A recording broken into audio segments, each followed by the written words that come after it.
Patson as my industry magitari ndinonzi cheapest. Ndakatanga magitari I think about 15 years ago. But when I came into the industry, I want to give respect to Mama Retros.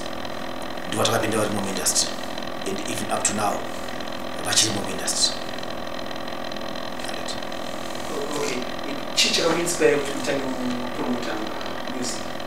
Inini ndakati passion for music, but I had a night club kuchitunguza yanzi club cheapest, and by then kuti my sales are increased in the bar.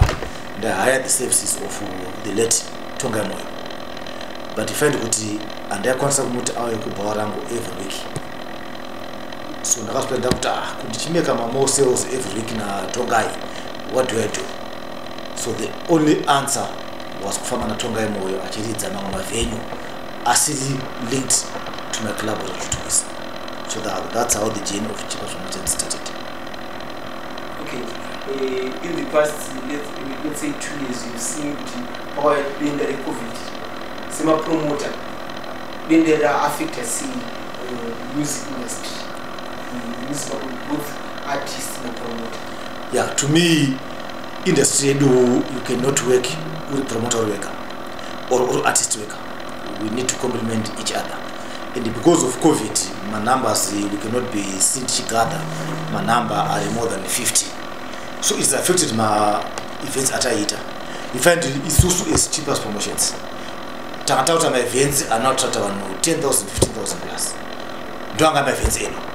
And you find that in COVID, we cannot fit to my events. So it affect greatly industry to extend the only way was to change way of doing things. Not only musically, but to venture into other departments. Like okay, sorry to bring you back. Pane msambo zimdanso. Cheapest Promotion yazi kana msambo ndimo kanye usumudza still kushike pawashika. Can you tell us a little bit of history zimdanso? Kune chinja stores iva Munashi. Freeman. Ndinda katanga kuisa picture ya Freeman pa poster. Reface kutata ingonera kuti Freeman tumwe tuingidi but Freeman atanga musapa poster taunza an artist from Jamaica ainzi Popte. Freeman was part and parcel of the lineup yatakata ku HSC. Takazoita a dance gig mu stadium. Tistakatanga kuti a dance gig mu stadium. Ndo pakatanga kuti sim dance yaura kutanga kuti ichisumuka. Yes, with Lamwananga vari industry, but when I read about church, but I'm talking of organize a function. You could have a badari, which one one missing dance. I think it started good decent. In measure, because Pakatanga Zimdazu, it was associated with vision band, Chichi, but to use the scope of appreciation.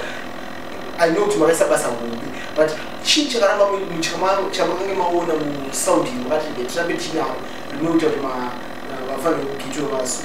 Rugona Chinakajuti. Data functions Emma Zimdans artist, data functions Emma Machine like an Asungura. My shows are Nababam Toots. But if I do my shows, Nabam Toots and matches. My shows are a mature crowd. In Canada mature, it means Marino Badara, Packet. In a category. Zim Danso, it dances market with number one and Gasashat. Muna and Gapio upon with $3 and Darawaki and Ameraki. So we find with my shows is in Danso because Takaita, Taka package in a way good. Even Nasanga and Kosakona Mari, no Pinda, Musho. That's why I find my gig item with $2, even my $1. But we would send with 2 numbers and Kakawanda. Kusika appreciate one. Tutukatara kutitsa kuti mari kuimba vacho vakuimba zvine message so that the society will be able to impress them. Isusu as promoters and data, we need to be very innovative. To be honest, I did this thing 2014. Isusu, the way we drafting Sting, kune vanhu vafunga kutaita Sting yesvibagera, but to us Sting yanga ine meaning yaireva.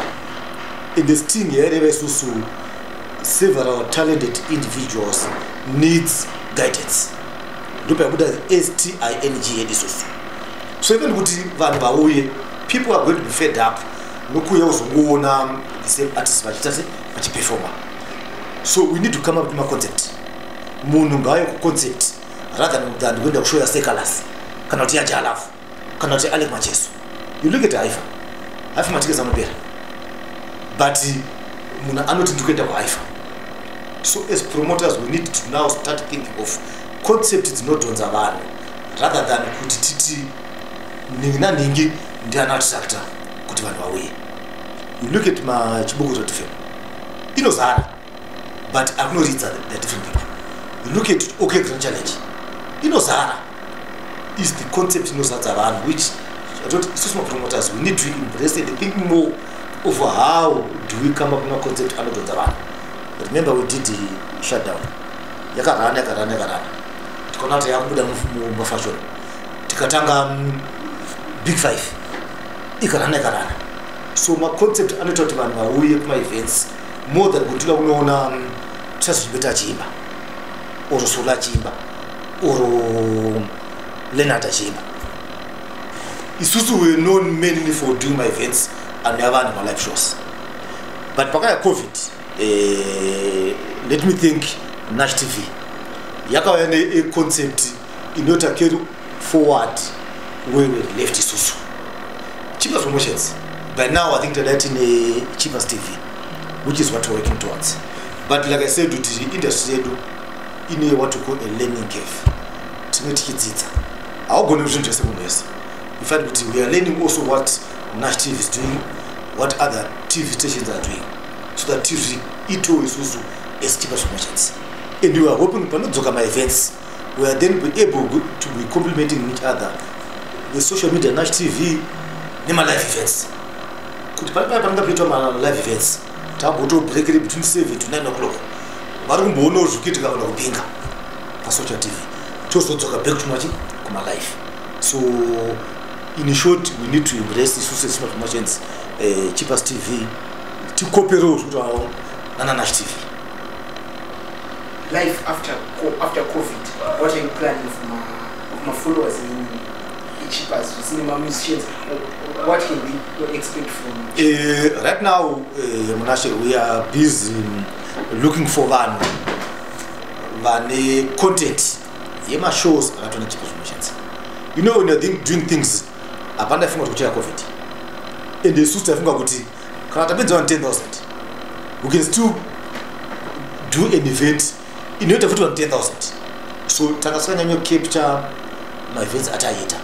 So at the moment we are still looking for one content Cheapest promotions. So that content yoyo do not tange nayo Cheapest TV.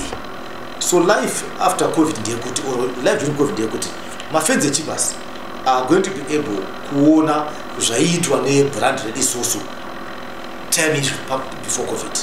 In fact takata Cheapest bora for 10 consecutive years. Content ndiyo tikatora kuona Oliver tukatamba bora mkwanza stadium.